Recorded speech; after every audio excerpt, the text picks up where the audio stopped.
Astaghfirullah. Bismillahirrahmanirrahim. Assalamualaikum warahmatullahi wabarakatuh.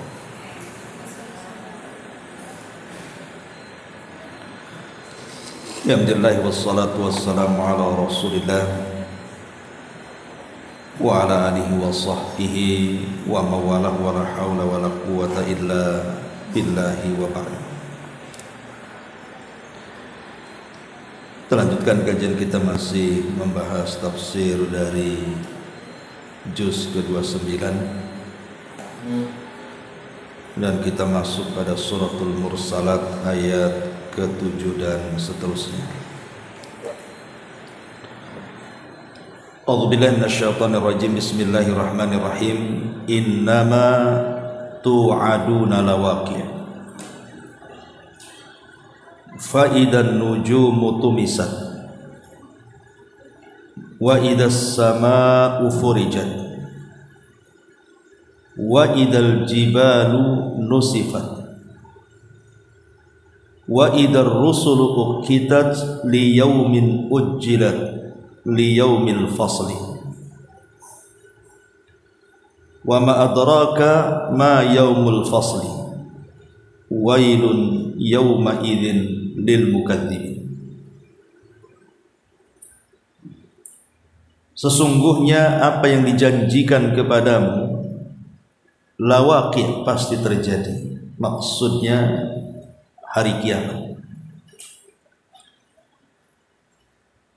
Maka apabila bintang-bintang itu tumisat, dihapuskan cahayanya, dan apabila langit furijat, dibelah dan dipecah, dan apabila gunung-gunung nusifat, dihancur-hancurkan, dan apabila rasul-rasul telah ditetapkan waktunya, niscaya dikatakan kepada mereka, sampai hari apakah ditangguhkan azab kepada orang kafir itu? Sampai hari keputusan. Tahukah kamu apa hari keputusan itu? Maka celakalah pada hari itu bagi para pendusta kebenaran. Ma'asyiral muslimat yang dimuliakan Allah Subhanahu wa taala, setelah Allah Subhanahu wa taala bersumpah dengan Al-Mursalat, maka kita masuk pada jawab daripada sumpah tadi, bahwa sumpah-sumpah itu digunakan untuk menceritakan sebuah peristiwa yang sangat besar. Innama tu'aduna lawaqi', sesungguhnya apa yang dijanjikan kepadamu pasti terjadi. Artinya kiamat itu pasti terjadi, walaupun tidak diketahui kapan terjadinya, tetapi pasti terjadi. Makanya Nabi SAW ketika datang Arab Badui menemui Nabi dan mengatakan, kapan akan terjadinya kiamat wahai Rasul? Mata sa'ah. Maka Nabi SAW berpaling dan tidak mau menjawab sampai 3 kali. Baru Nabi SAW mengatakan, wa ma'a'adatta laha. Engkau bertanya soal kiamat itu, apa yang kau telah siapkan untuk terjadinya? Maka sang Badui mengatakan, la syai'a ya Rasulullah, aku tidak memiliki apapun persiapan, walakinni uhibbullaha wa rasul, tetapi aku sangat cinta dengan Allah dan Rasulnya. Maka Nabi SAW mengatakan, anta ma'aman ahbabta, engkau akan bersama dengan idola. Lihat bagaimana Nabi SAW mengatakan kepada Arab Badui ini, wa ma'a'datta laha, apa yang kau persiapkan untuk terjadinya kiamat. Artinya kiamat itu pasti terjadi. Bahkan ketika Jibril alaihi salatu wassalam juga bertanya kepada Nabi sallallahu alaihi wasallam soal kapan terjadinya kiamat, maka Nabi sallallahu alaihi wasallam hanya mengatakan mal mas'ulu anha bi'a'lama minas sa'il. Tidaklah orang yang ditanya lebih paham dibandingkan orang yang bertanya. Seolah-olah Nabi SAW mengatakan kiamat itu pasti terjadi, tetapi kapan terjadinya Allahu a'lam, karena ini perkara gaib. Sebab kalau Nabi SAW tahu, pasti dia jawab. Makanya dalam hadis Jibril yang sangat panjang itu, Nabi ditanya soal Islam, Rasul jawab. Kemudian juga Rasul ditanya soal iman, Rasul pun menjawab. Kemudian Rasul ditanya soal ihsan, Rasul pun menjawab. Tapi ketika Nabi SAW ditanya soal kapan kiamat, Rasul tidak jawab. Artinya bahwa tidak menjawabnya Rasul bukan berarti tidak terjadi kiamat, tapi Rasul tidak mengetahui kapan terjadinya. Makanya Nabi SAW hanya menjawab tanda-tandanya saja, bahwa apabila telah muncul tanda ini, tanda itu, maka kiamat akan datang. Dan tanda-tanda kiamat itu kan ada dua macam. Ada tanda-tanda kiamat kecil, dan datangnya kadang datang, kadang hilang. Dan ada tanda-tanda kiamat besar yang kalau datang itu akan terus berkesinambungan, tidak akan terputus sampai kiamat dibangkitkan. Dan 90% lebih, kata para ulama, tanda-tanda kecil itu sudah muncul.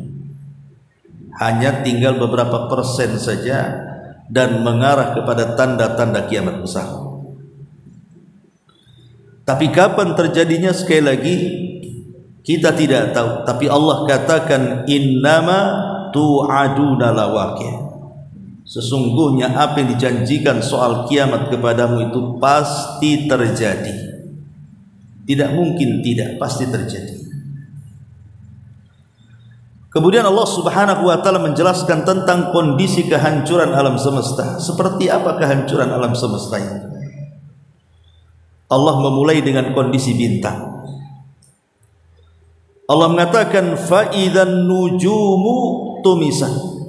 Apabila bintang-bintang itu dihapuskan cahayanya.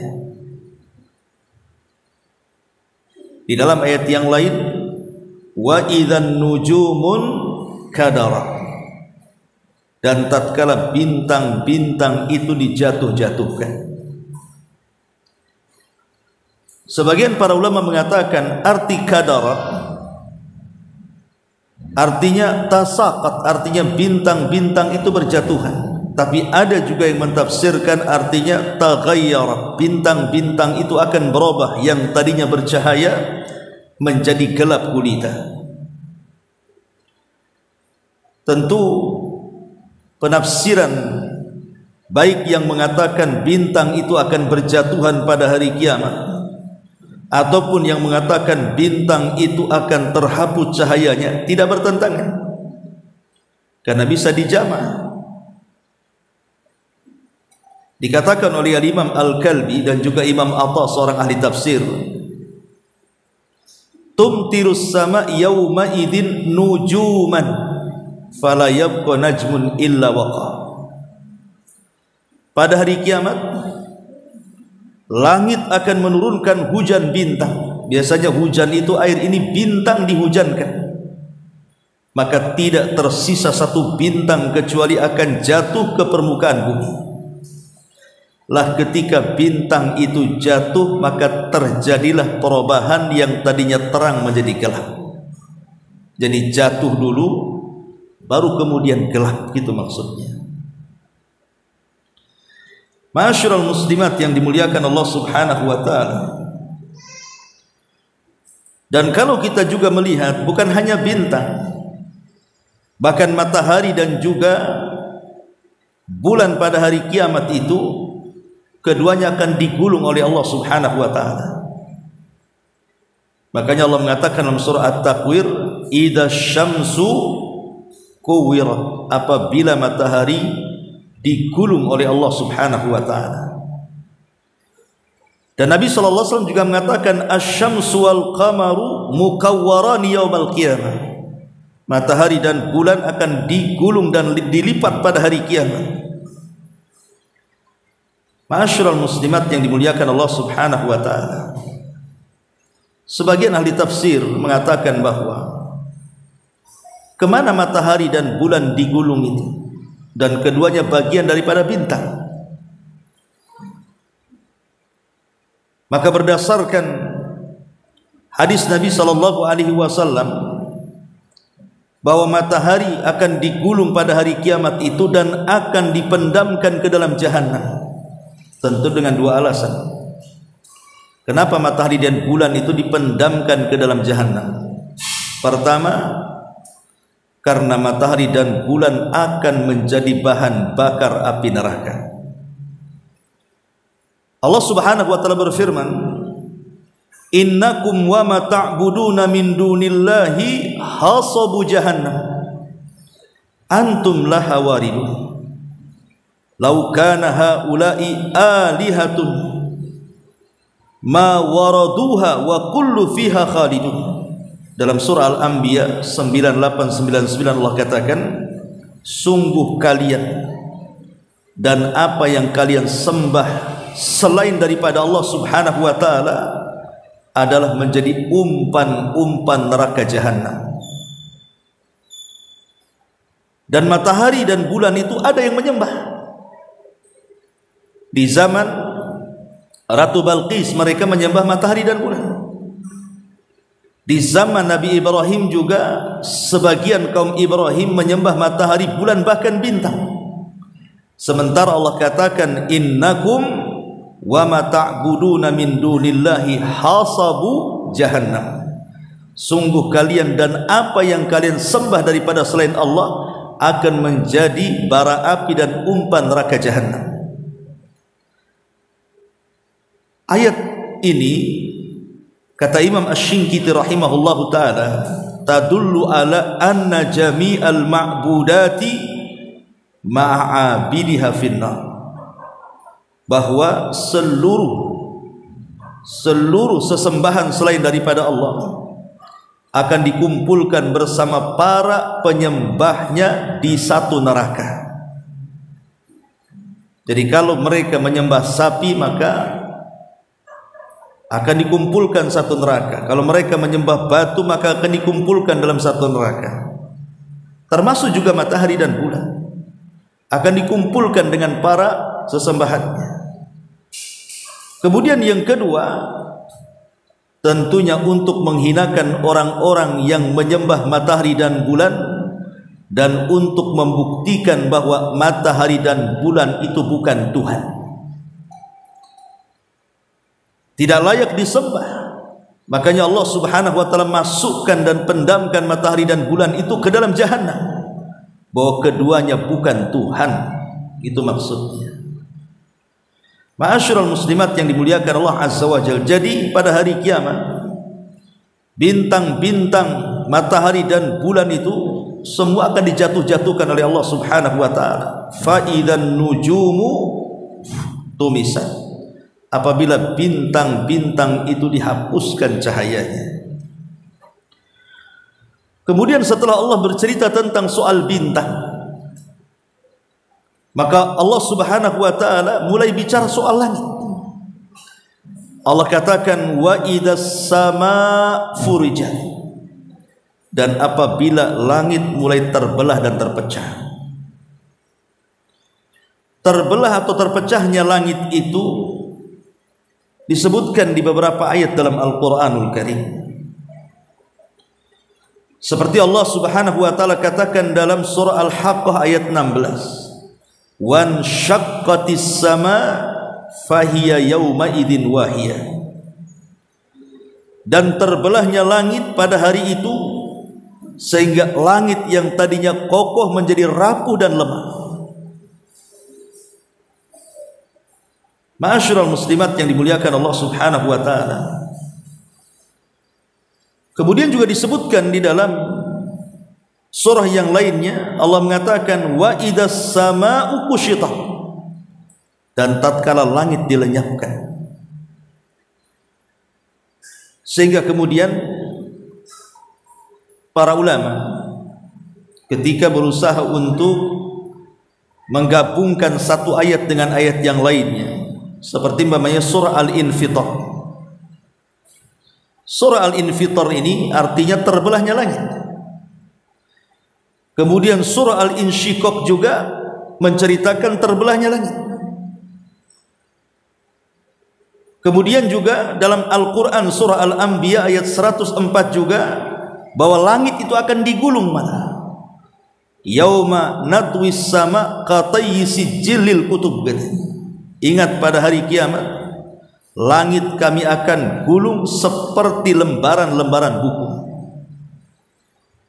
Makanya Allah juga mengatakan dalam surah Az-Zumar ayat 67, wa ma qadarullaha haqqa qadri wal ardu jami'an qabdatuhu yaumal qiyamah was samawat matwiyatun biyamini subhanahu wa ta'ala amma yusyrikun. Dan mereka tidak pernah mengagungkan Allah dengan sebenar-benar pengagungan, padahal bumi dan seluruh langit dalam genggamannya pada hari kiamat. Seluruh bumi akan berada dalam genggamannya pada hari kiamat, termasuk juga langit akan dilipat dengan tangan kanannya.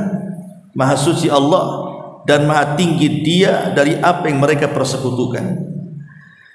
Jadi kalau kita gabungkan semua ayat, maka pada hari kiamat berawal daripada infitar. Langit itu akan terbelah, tapi tidak secara keseluruhan. Makanya ada surat namanya surah Al-Infitar. Kemudian setelah infitar terbelah, maka terjadi namanya Al-Insyiqaq. Ada juga surah Al-Insyiqaq dalam Quran, sudah kita bahas. Dan insyiqaq ini lebih dahsyat dibandingkan infitar, karena kalau infitar ini terbelah, tapi kalau insyiqaq ini terbelah secara sempurna. Baru setelah itu langit melemah, sebagaimana surah Al-Haqqah ayat 16 tadi, wan syaqqatis sama fahiya yauma idzin wahiyah. Dan ketika langit terbelah, maka pada hari itu langit menjadi lemah dan rapuh. Karena langit itu kan bangunan. Bangunan ini kalau tiang-tiangnya sudah mulai roboh, maka tentu akan lemah atapnya, pasti akan roboh juga. Pada Allah mengatakan wa bainaina fawqakum sab'an shidada, dan kami bangun di atas kamu, maksudnya 7 lapis itu dengan sangat kokoh sekali. Tapi kalau sudah terpecah, kemudian terbelah, kemudian menjadi lemah, apa yang terjadi? Disinilah terjadi al-kasy, yang dikatakan idas sama'un kushitat, dan tatkala langit dilenyapkan.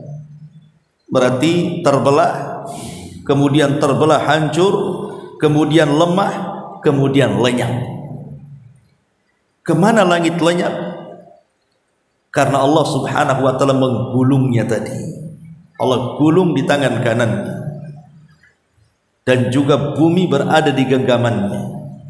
Itulah kondisi langit pada hari kiamat.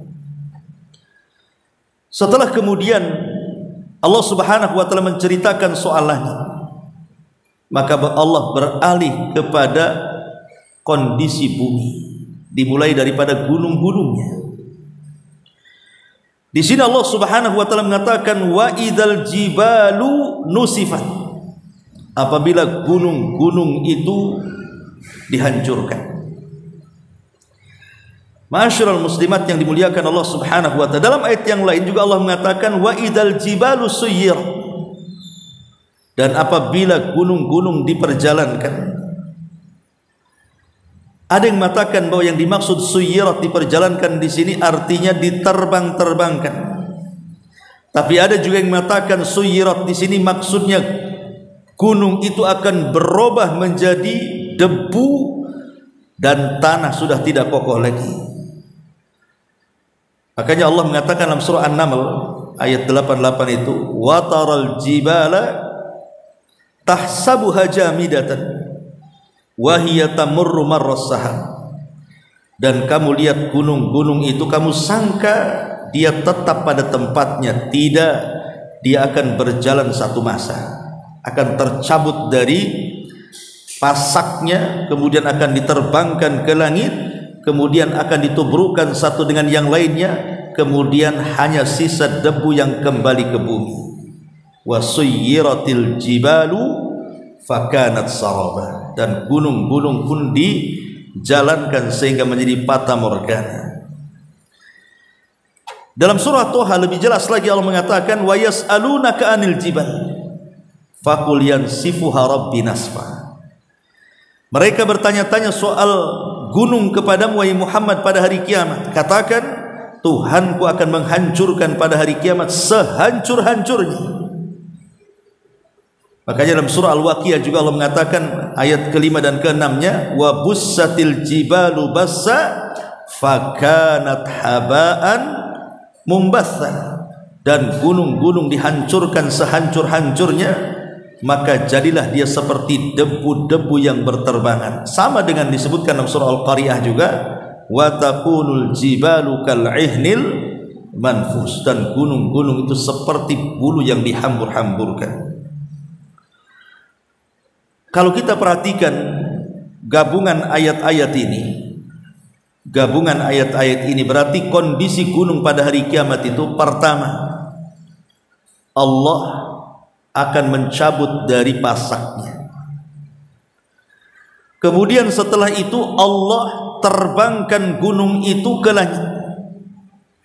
Kemudian setelah itu Allah Subhanahu wa taala hancur-hancurkan gunung itu di atas langit.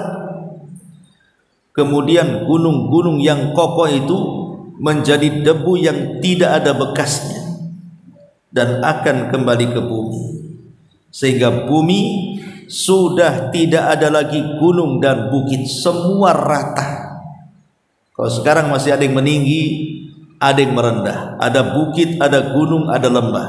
Tapi nanti pada hari kiamat semua rata, tidak ada yang meninggi, tidak ada yang merendah. Ya, ini yang Allah katakan wal ardu muddat. Dan ketika bumi itu dihamparkan sehampar-hamparnya. Inilah kondisi gunung pada hari kiamat yang Allah Subhanahu wa taala katakan di sini, wa idzal jibalu nusifat. Dan apabila gunung-gunung itu dihancur leburkan. Tentu bukan hanya gunung-gunung saja yang ada di bumi itu. Di bumi juga ada lautan. Lalu bagaimana nasib lautan pada hari kiamat? Maka Allah Subhanahu wa taala mengatakan dalam surah Tur ayat 6, wal bahril masjur. Dan demi lautan yang kelak pada hari kiamat akan dinyalakan. Lautan akan dinyalakan. Karena dalam firman Allah yang lainnya, wa idzal biharu sujjirat. Apabila lautan itu akan dinyalakan. Kalimat sujjirat ini sebagian ahli tafsir mengatakan maknanya ukidat. Ukidat itu dinyalakan api. Tapi ada juga yang mengartikan artinya muliat. Maksudnya penuh. Maksud penuh di sini artinya meluap dari lautan ke daratan. Karena dalam ilmu yang sudah kita pahami di sekolah-sekolah kan, bahwa bumi ini lebih banyak lautannya dibandingkan daratannya kan. Jadi kalau dibandingkan persen itu 2,5% atau 2/3%, 2/3 bumi ini kan semua lautan. Jadi daratan itu kan hanya sepertiganya saja. Lah bayangkan 2/3 lautan ini, sementara daratan hanya 3%-nya saja atau 30-nya saja. Kemudian lautan ditumpahkan ke daratan, apa tenggelam semuanya itu? Lain kalau umpamanya lautannya sedikit kan itu. Ini lautan lebih luas, 2/3, sementara sepertiganya daratan. Makanya ada sebagian yang mengatakan maksudnya sujjirat di sini artinya muliat, artinya akan diluapkan dari dasar lautan, ditumpahkan ke bumi sehingga bumi penuh dengan lautan. Kemudian ada juga yang mengatakan dan lautan akan mengering. Ma'asyiral muslimat yang dimuliakan Allah Azza wa Jalla, Ibnu Abbas radhiyallahu anhu berkata, uqidat fasara naran tadtarim, lautan akan dinyalakan sehingga menjadi api yang bergejolak. Dalam tafsir yang lain maksudnya dhahaba ma'uha falam yabqa fiha qatra. Imam Qatadah mengatakan bahwa lautan akan dikeringkan airnya sehingga tidak tersisa meskipun hanya satu tetes. Dari sini kalau kita kompromikan semua ayat-ayat soal lautan ini, berarti kondisi lautan yang pertama ketika terjadi pada hari kiamat itu, pertama akan diluapkan dulu. Lautan itu akan diluapkan, kemudian meluber, lalu bergabung dengan air-air yang ada di sungai-sungai, karena bumi sudah tertutup air itu. Jadi di sini akan bercampur antara air asin dan air tawar, kan gitu. Karena air lautan asin, air sungai tawar akan bercampur di sini. Kemudian Allah mulai menyalakan api. Bagaimana cara menyalakannya? Allahu a'lam. Tapi begitulah Allah katakan, sebagaimana penafsiran Ibnu Abbas, uqidat, maka lautan itu akan dinyalakan. Maka setelah kemudian terbakar seluruh lautan itu, maka akan membakar air sehingga yang tadinya lautan itu menjadi laut api, tiba-tiba kemudian surut dan mengering sehingga tidak ada satu tetes yang tersisa di lautan. Begitulah jamak cara memahami tentang kondisi lautan, karena ada yang mengatakan diluapkan, ada yang mengatakan kemudian dinyalakan dan begitu seterusnya. Ini kondisi lautan. Kalau kondisi darat tentu sudah jelas, Allah mengatakan idza zulzilatil ardu zilzalah. Apabila bumi ini digoncangkan dengan sekali goncangan. Lihat bagaimana Allah tidak mengatakan idza zulzilatil ardu zilzalan, tetapi Allah mengatakan idza zulzilatil ardu zilzalaha. Ada haknya di sini. Ha ini kata ganti, kembali kepada bumi. Jadi ketika kemudian zilzal, gempa itu diidhafahkan kepada bumi, berarti yang gempa itu bukan satu tempat yang lain, tidak. Berarti satu bumi gempa gitu maksudnya. Karena gempanya disandarkan ke bumi. Kalau sekarang ada gempa di Jogja, di Batam belum tentu gempa. Kemudian juga gempa di Lombok, di Batam juga tidak gempa. Tapi nanti pada hari kiamat gempa ini disandarkan ke bumi. Artinya bukan hanya Lombok, bukan hanya Jogja, bukan hanya Indonesia, satu dunia gempa. Lah itulah kondisi kiamat. Lalu bagaimana dengan harta-harta manusia saat kiamat itu? Allah gambarkan wa idal isyaru utilat, dan apabila unta-unta yang bunting itu ditinggalkan. Ini kinayah. Karena orang-orang Arab itu mereka senang dengan unta, dan itulah dunia yang bagi mereka berharga. Artinya ketika Allah Subhanahu wa taala mengatakan wa idal isyaru utilat, berarti pada hari kiamat itu manusia sudah tidak mengurus harta lagi, saking ketakutannya. Karena pada hari kiamat itu semua akan hancur. Mungkin hari ini ibu melihat lautan yang sangat indah, membiru dan begitu seterusnya. Nanti pada hari kiamat, kemana keindahan lautan itu pergi? Tidak akan ada lagi.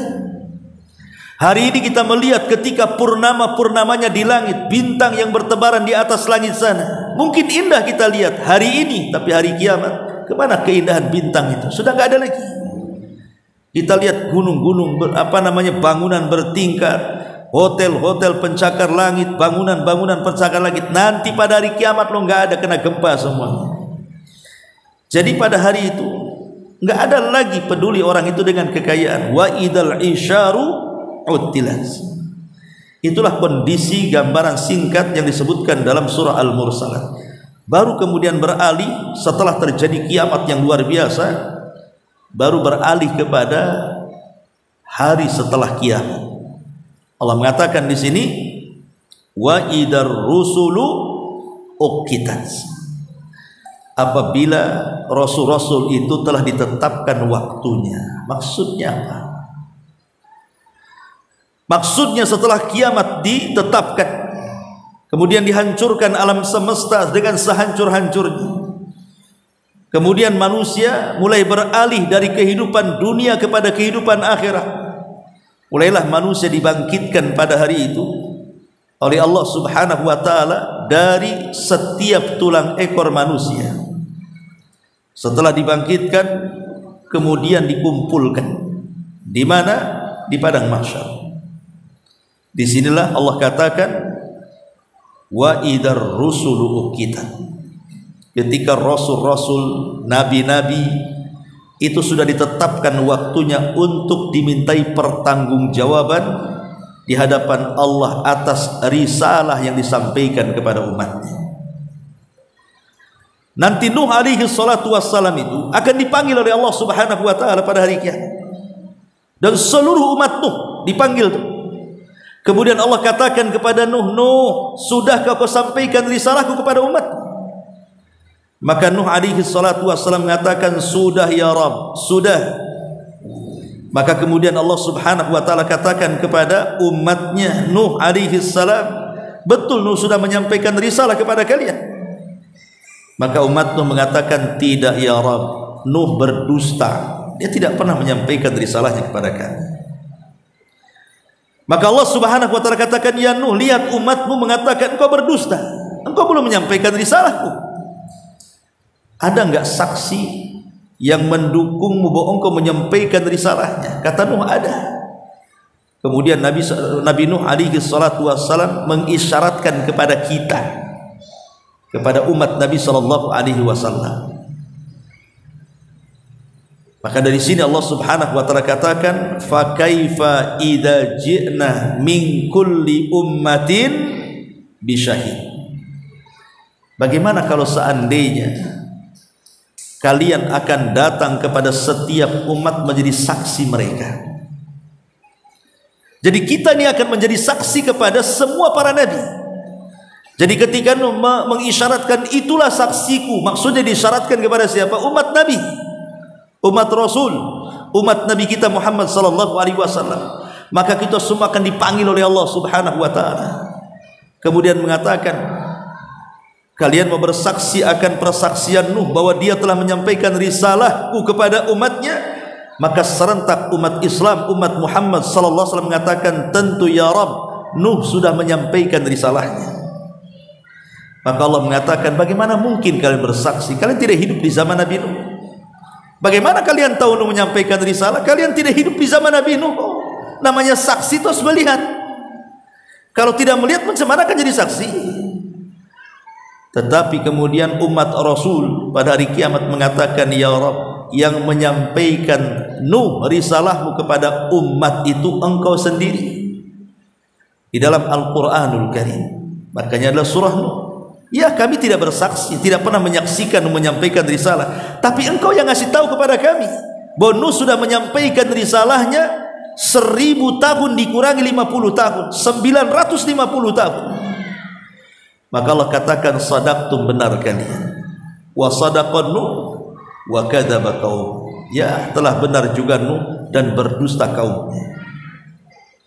Kemudian setelah Nuh dipanggil lagi nabi-nabi yang lainnya beserta umatnya, kemudian ditanya lagi, dan kaumnya mengatakan dusta nabi kami menyampaikan risalah. Kemudian Allah mengatakan, lihat, kaum mengatakan dusta, ada saksi, ada, disyaratkan lagi pada kita. Jadi setiap umat pada hari kiamat itu kita akan jadi saksi di situ.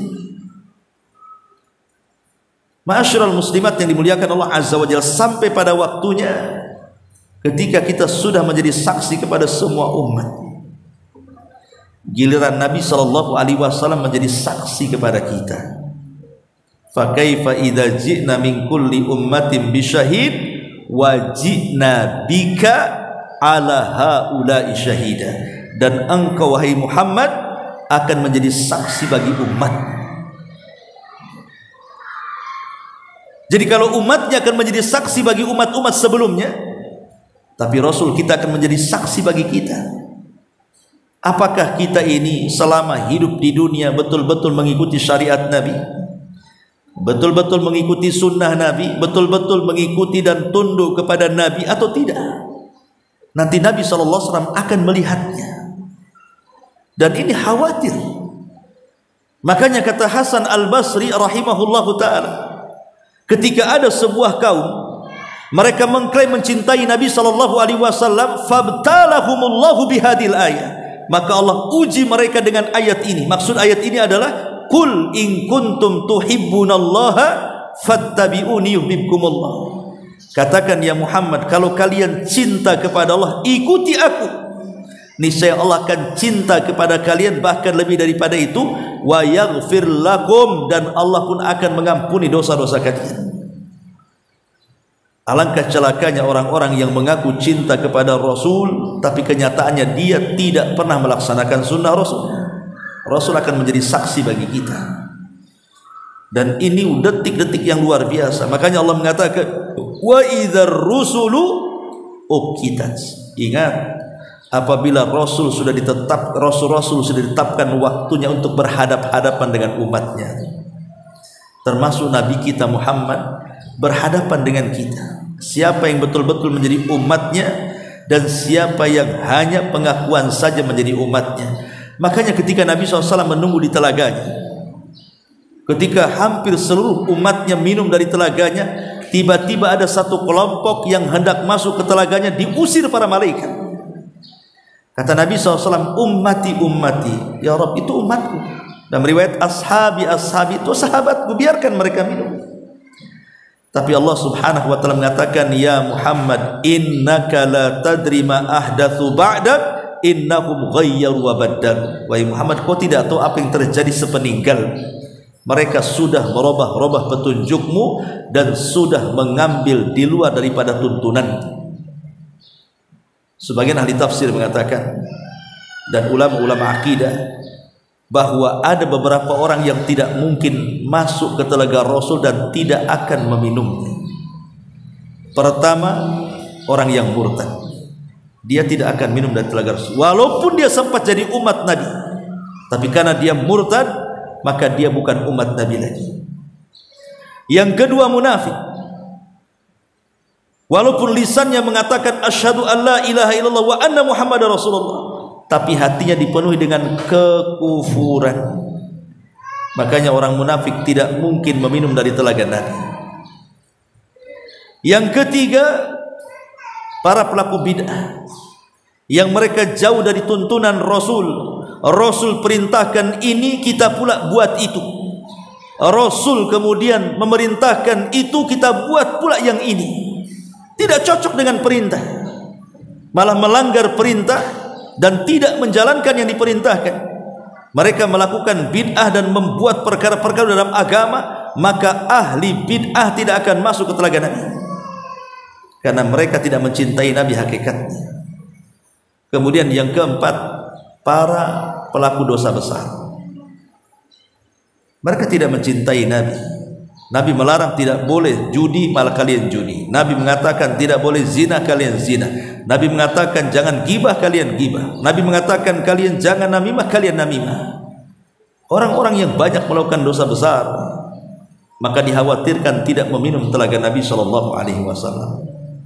Wa idar rusulu uqitat liyaumin ujjilan. Niscaya dikatakan kepada mereka, sampai hari apakah ditangguhkan azab itu bagi orang-orang kafir. Maka Allah mengatakan sampai hari keputusan, hari yaumul fasl, hari pengadilan. Jadi nanti pada hari kiamat manusia akan dikumpulkan dan akan diadili Allah seadil-adilnya. Subhanallah, satu per satu manusia akan diadili. Jangan berpikir bagaimana mengadili satu per satu. Satu kota Batam bisa antri, belum lagi satu dunia, belum lagi orang yang pertama hidup sampai yang terakhir mati. Cemana Allah mengadili satu persatu? Innallaha sari'ul hisab. Allah itu sungguh cepat hisabnya. Tidak sampai setengah hari kaum muslimin sudah selesai dihisab. Ya. Jadi hari keputusan itu akan ada. Disinilah tersingkap semua kezaliman, semua maksiat yang pernah kita lakukan. Tersingkap banyak aib di hadapan Allah Subhanahu wa ta'ala. Ketika di dunia boleh jadi orang bermaksiat itu dia tutup-tutupi aibnya, tapi pada hari kiamat Allah singkap aibnya. Makanya kenapa Rasul sangat mengkhawatirkan orang-orang yang suka menyingkap-nyingkap aib orang, Allah singkap aib dia pada hari kiamat. Rasul mengatakan, "Man kasyafa aurata akhi, kasyafallahu auratahu yaumal qiyamah." Siapa yang menyingkap aurat saudaranya, aib saudaranya, dosa saudaranya, maka akan singkap aib dia pada hari kiamat di hadapan Allah. Tapi sebaliknya, man satara musliman satarahullahu yaumal qiyamah. Siapa yang menutup aib seorang muslim, Allah akan tutup aibnya pada hari kiamat. Termasuk orang-orang yang menceritakan aibnya sendiri, Allah sudah tutup baik-baik, dia ceritakan pula aibnya sendiri. Itulah mujahir. Orang mujahir tidak akan dimaafkan, akan dibongkar pada hari kiamat dosa-dosanya. Makanya Rasul mengatakan, kullu ummati mu'afan illal mujahirin. Setiap umatku dimaafkan kecuali orang-orang yang mujahir. Rasul, siapa mujahir itu? Kata Rasulullah SAW, orang yang malam hari dia berbuat dosa, kemudian dia tidur, Allah tutupi aibnya, orang nggak tahu. Di pagi hari dia cerita pula dosa malamnya. Dia di siang hari melakukan dosa, Allah tutup tuh aibnya sampai malam. Di malam hari pula cerita dosa siangnya. Orang ini tidak akan diampuni oleh Allah, dibongkar aibnya pada hari kiamat. Termasuk para pengkhianat akan diberikan bendera dan dia mengatakan inilah orang yang berkhianat. Termasuk orang-orang yang sombong di dunia, Allah kecilkan tuh badannya di akhirat. Allah tampakkan bagaimana ketika di dunia merasa sombong besar di hadapan manusia, di akhirat Allah kecilkan pula badannya. Yuhsyarun nas yaumal qiyamah, yuhsyarul mutakabbiruna yaumal qiyamah amsalidz dzar fi suratir rijal, kata Rasul. Orang-orang yang sombong itu, maka mereka akan dikecilkan, lihat aibnya ditampakkan. Ya, boleh di dunia Anda besar, tapi di akhirat Anda kecil. Termasuk juga orang-orang yang suka berdusta, yang terus berdusta, hatta yuktaba indallahi kadzdzaba, sampai nanti pada hari kiamat dicap di dahinya dia kadzdzab, pendusta. Jadi banyak dosa akan disingkap. Dosa-dosanya orang-orang munafik yang di dunia menampakkan keislaman, hatinya menyembunyikan kufuran, semua akan disingkap pada hari itu. Jadi banyak dosa-dosa yang akan disingkap di peradilan Allah Subhanahu wa ta'ala. Dan ingat, di dunia banyak kantor-kantor pengadilan, tapi belum tentu dapat keadilan. Tapi di akhirat pasti kita akan dapat keadilan yang sesungguhnya, karena Allah yang langsung mengadili satu persatu. Liyaumil fasl, pada hari di mana Allah akan memutuskan perkara hamba-hambanya. Kemudian Allah mengatakan, wa ma adraka ma yaumul fasl. Tahukah kamu apa hari keputusan ini? Tidak perlu dijawab karena ini sudah paham semuanya. Tapi Allah katakan, wailun yauma idzin lil mukadzibin. Celaka pada hari itu bagi para pendusta. Di sini Allah mengulang, nanti kalau ibu baca surah Al-Mursalat itu, Allah mengulang kalimat wailun yauma idzin lil mukadzibin berapa kali? 10 kali. Nanti akan terulang-ulang. Wailun yauma idzin lil mukadzibin, wailun yauma idzin lil mukadzibin. Allah ulang 10 kali. Kenapa? Ada apa diulang-ulang sampai 10 kali? Karena ini bukan kebiasaan Allah mengulang-ulang ayat dalam surat itu. Ada yang terulang-ulang, tapi tidak sebanyak ini maksudnya. Bukan kebiasaan Allah mengulang-ulang ayat sampai 10 kali dalam satu surat itu. Menunjukkan ada apa di sini kan? Al-Imam Al-Qurtubi rahimahullah telah mengatakan bahwa mengulang-ulang ayat ini berkali-kali karena banyak hal di mana orang-orang musyrik Arab itu terlalu mendustakan agama. Karena mereka saking mendustakannya soal hari kebangkitan, soal ada kehidupan setelah kematian, soal ada keputusan dan juga hisab dan yang lainnya. Makanya Allah ulang-ulang. Karena orang-orang musyrik itu, kata Qurtubi, Imam Al-Qurtubi, mereka teramat sangat mendustakan hari kebangkitan. Makanya Allah ulang-ulang, karena mereka mendustakan. Lah karena saking banyaknya orang-orang musyrik itu, mendustakan tentang hari akhir, makanya Allah pun perbanyak kalimat wailun yauma idzin lil mukadzimin. Celaka pada hari itu bagi para pendusta akan hari kehidupan setelah kematian dan balasan setelah kematian manusia. Nah, di antara penjelasan dari para ulama tafsir, berarti kalau kita simpulkan semuanya, oh, hari kiamat itu pasti terjadi. Adapun kejadiannya kapan, wallahu a'lam. Tapi yang jelas bahwa sebelum kiamat itu terjadi dimulai dengan tanda-tanda kiamat kecil, kemudian tanda-tanda kiamat besar. Dimulai dengan munculnya Dajjal, kemudian turunnya Isa bin Maryam, kemudian keluarnya atau hancurnya benteng Ya'juj wa Ma'juj. Kemudian setelah itu muncul dukhan, artinya asap yang pekat yang melekat di langit hitam. Kemudian matahari terbit dari arah barat. Kemudian muncul binatang yang bisa bicara. Kemudian setelah itu muncul gempa dari arah timur, gempa dari arah barat, gempa dari Jazirah Arab, dan ditutup dengan api yang menggiring manusia dari Aden Yaman, kemudian dikumpulkan di Syam. Baru terjadi kiamat besar, di mana langit mulainya dipecahkan, kemudian dibelah secara sempurna, kemudian dilenyapkan karena digulung oleh Allah Subhanahu wa taala. Kemudian bintang dijatuh-jatuhkan, kemudian dipadamkan cahayanya dan membentur satu dengan yang lainnya sehingga terjadi kekacauan di mana-mana.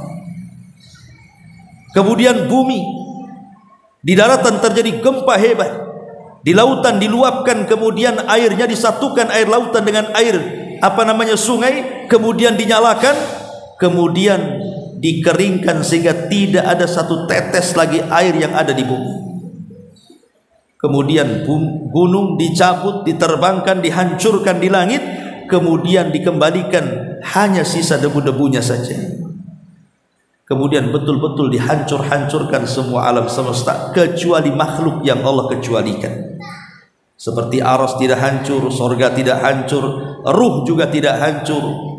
Ada makhluk sekitar 7 makhluk yang tidak dihancurkan. Tetapi semua makhluk Allah katakan kullu man 'alaiha fan wa yabqa wajhu rabbika dzil jalali wal ikram. Semua akan binasa kecuali wajah Allah. Sehingga ketika terjadi kehancuran alam semesta selama 40, kata Abu Hurairah yang tidak tahu apakah 40 tahun kehancuran itu, apakah 40 bulan, apakah 40 pekan, wallahu alam, ataukah mungkin 40 hari. Abu Hurairah tidak menyebutkan itu, hanya kalimat 40-nya saja. Disitulah Allah Subhanahu wa taala akan mengatakan di hadapan makhluk yang sudah hancur lebur itu dan mengatakan ainal mutakabbirun, di mana orang-orang yang sombong, mana orang-orang yang congkak itu. Anal malik, sayalah raja. Ainal mutakabbirun, mana orang-orang yang sombong itu. Anal malik, sayalah raja. Kemudian Allah Subhanahu wa taala mengatakan limanil mulkul yaum, kalian sudah tahu ini milik siapa kekuasaan ini semuanya? Tidak ada yang jawab karena semua sudah hancur lebur. Maka Allah jawab sendiri dan mengatakan lillahil wahidil qahar, semua adalah milik yang satu yang Maha Esa dan Maha mampu untuk menghakimi segalanya. Dialah Allah Subhanahu wa taala. Itulah di antara kilasan dari surah Al-Mursalat dari ayat 7 sampai ayat 15. Wallahu a'lam. Ya, kita buat tanya jawab. Silakan.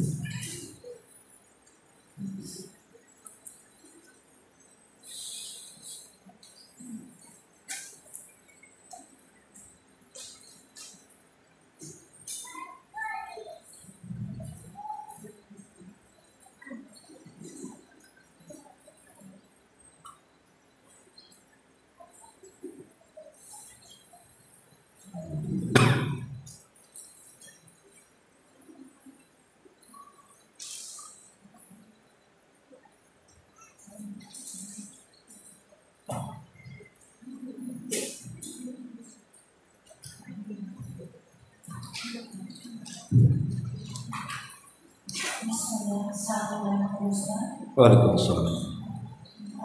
Dari pembahasan surat Al-Baqarah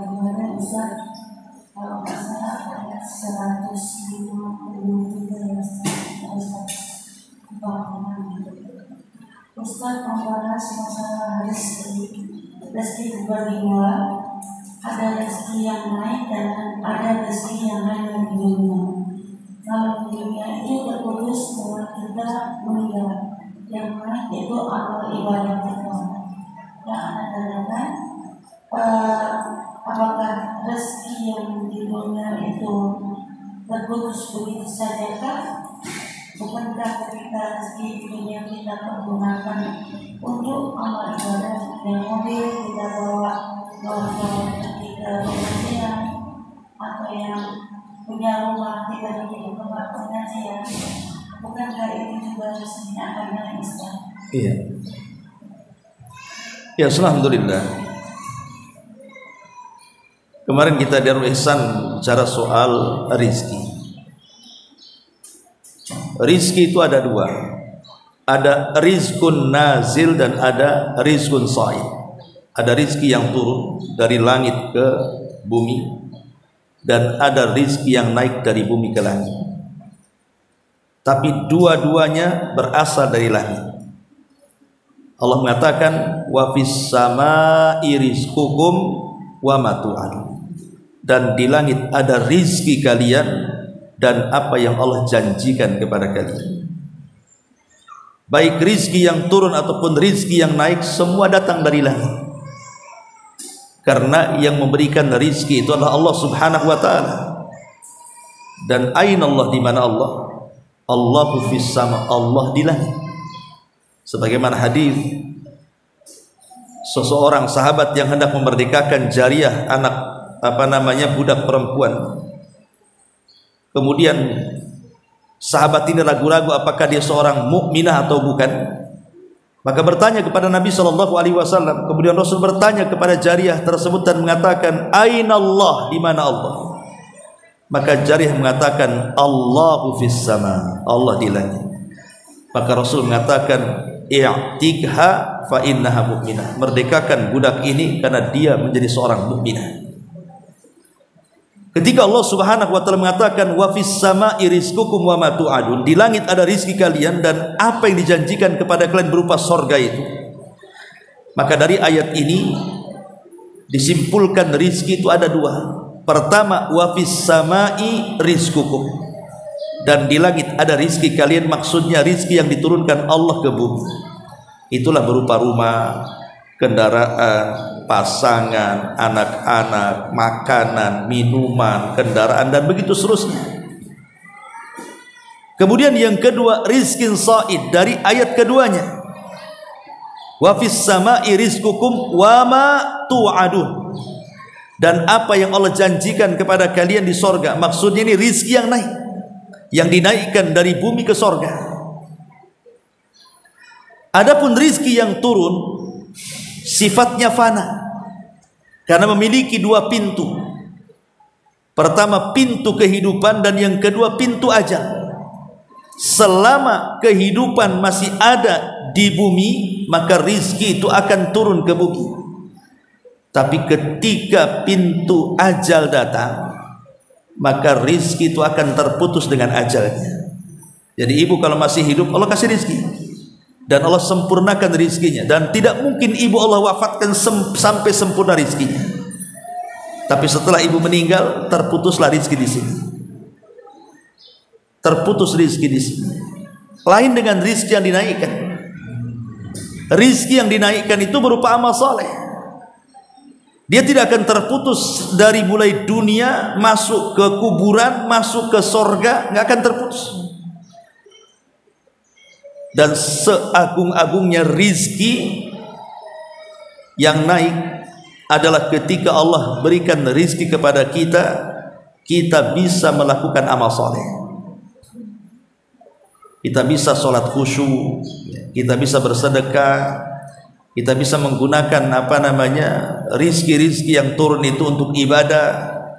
Makanya Allah mengatakan ilaihi yas'adul kalimut thayyibu wal amalus salihu yarfa'uhu. Kepada Allah lah kalimat-kalimat indah naik dan amal soleh terangkat.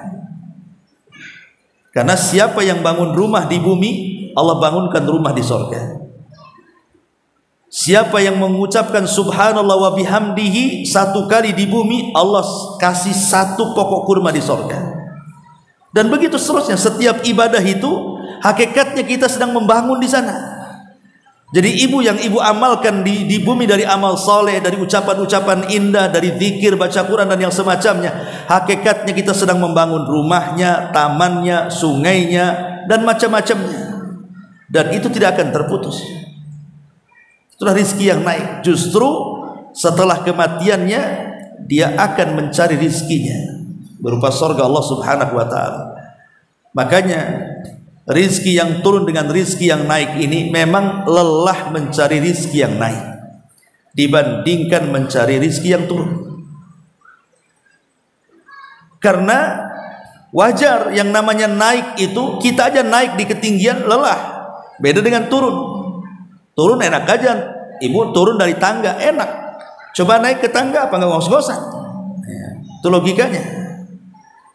Karena untuk meraih rizki yang naik berupa sorga itu perlu ada ijtihad, kesungguhan mencarinya. Tidak bisa. Tapi kalau rizki yang turun ini terkadang bisa dicari dengan cara halal, bisa dicari dengan cara haram. Dan dua-duanya akan dibalas oleh Allah Subhanahu wa ta'ala. Anda mencari yang halal ya dibalas, mencari yang haram dibalas, dua-duanya. Dan ingat bahwa sekalipun rizki yang turun tidak dicari, rizki yang cari kita. Jangan salah. Oke, kita nih nggak mau cari rizki lah, diam aja di rumah. Nanti ada orang yang ngantar rizki juga. Coba saja ibu nggak kerja, terdengar ibu kelaparan di situ. Tidak mungkin tetangga dia pasti ngantar makan juga kan ya, karena rizki itu kan ada 2, ada yang dicari, ada yang datang sendiri. Lihat waktu corona itu banyak ngeluh di FB, di TikTok, susah cari kerja tapi gemuk-gemuk. Dari mana itu bisa makan waktu corona? Allah kasih rizki dengan cara lain kan begitu.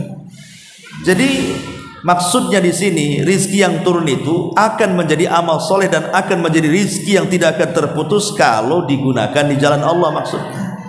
Kalau tidak digunakan di jalan Allah seperti orang kafir ya dengan kematian, imma kita meninggalkan rizki atau rizki meninggalkan kita. Kita meninggalkan rizki dengan kematian kita atau rizki meninggalkan kita dengan musibah. Entah tsunami rumahnya roboh, entah dengan gempa rumahnya roboh, rizki meninggalkan kita atau namanya. Jadi itu pengertiannya di situ. Rizki yang turun bisa menjadi naik kalau digunakan amal soleh tadi. Itu bersedekah. Wallahu a'lam.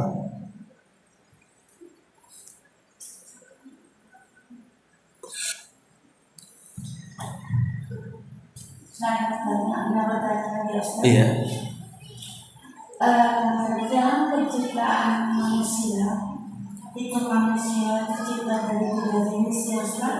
Yang pertama dari tanah, yang kedua dari tulang rusuk, yang ketiga dari air mani dan hewan. Dari pembahasan ketiga itu ada perbedaan yang didapat Ustaz.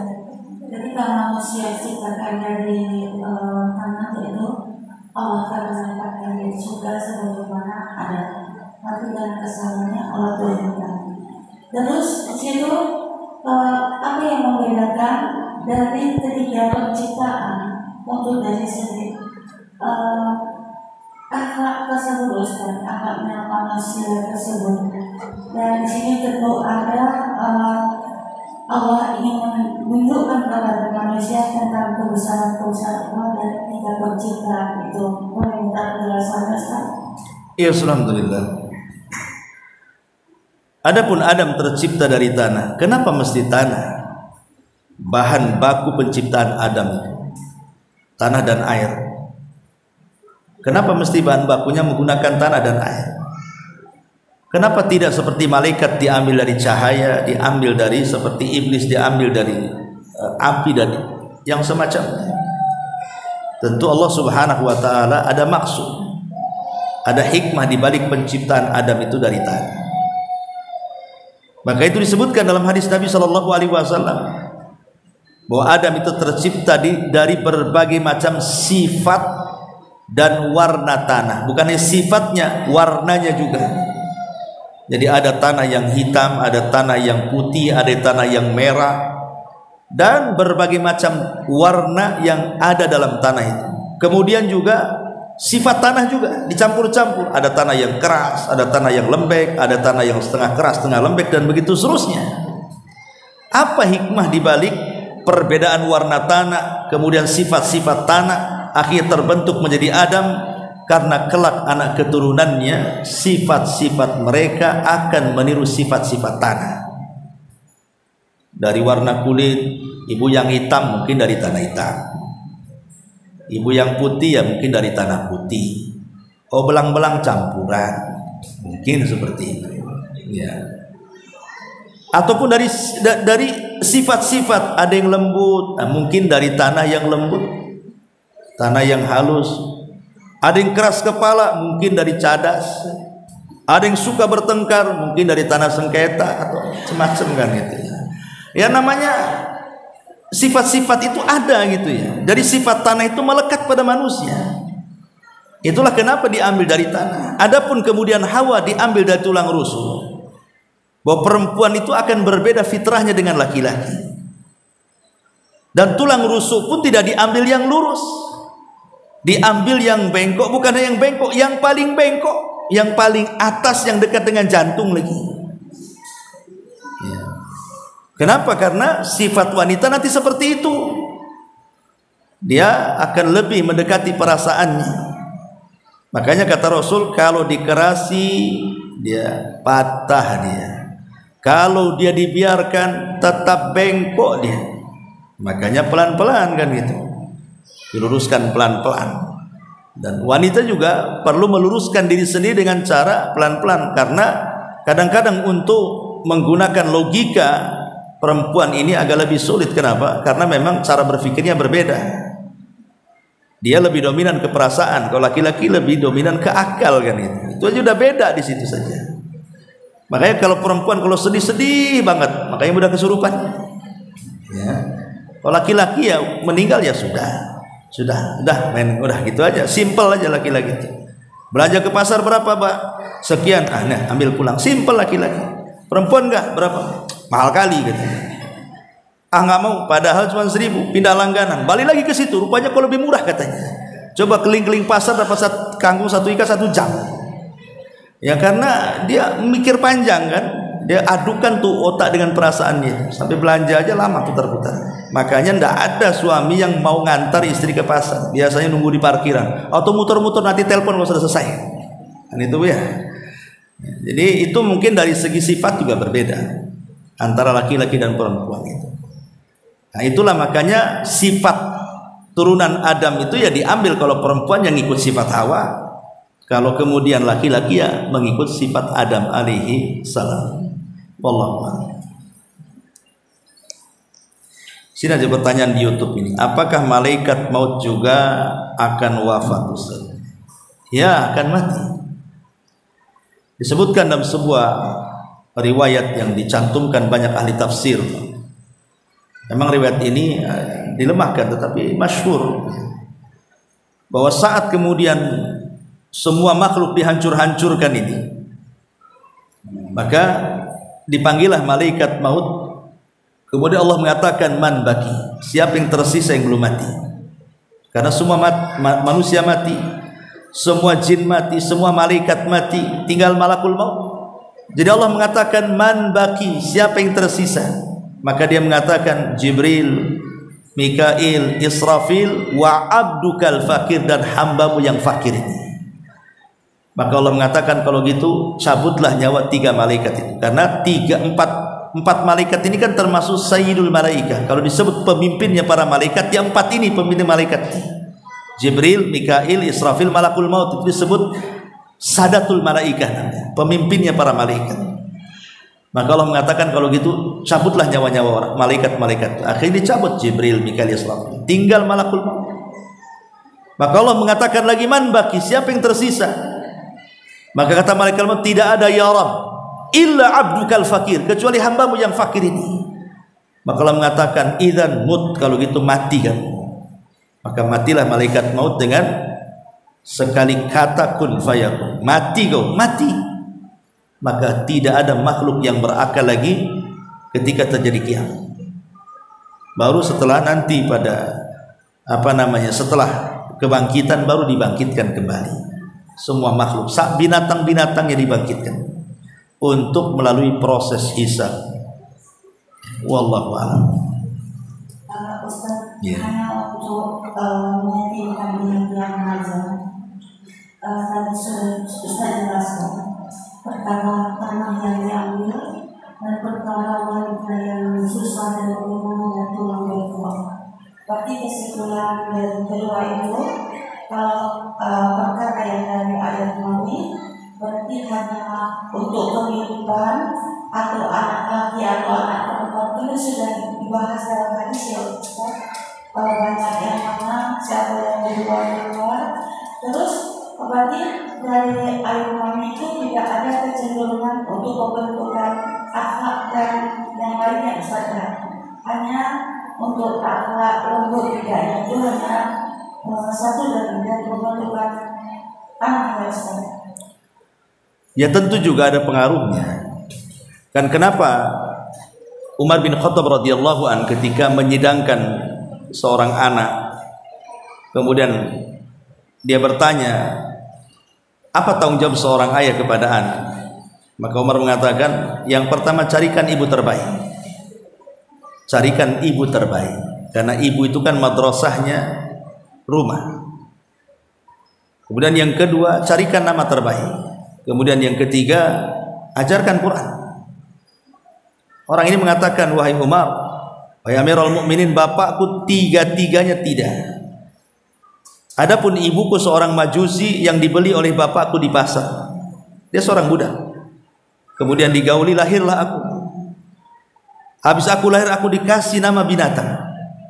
Kemudian satu huruf Quran pun tidak diajarkan kepada aku, katanya. Maka Umar mengatakan kepada ayahnya, sebelum anakmu durhaka kepadamu, kau sudah durhaka dulu sama anak. Artinya di sini bahwa karakter anak menjadi baik dan buruk itu kembali kepada orang tuanya. Mulai dari pranikah tadi, cari yang baik agamanya. Kemudian setelah menikah ikuti syariat Islam. Jangan pula ketika nikah itu harusnya turun rahmat, datang pula azab, laknat. Waktu pernikahan undang artis, ini apa ini? Ini ngundang laknat artinya. Ya mulai pernikahannya syar'i, betul-betul ngundang rahmat.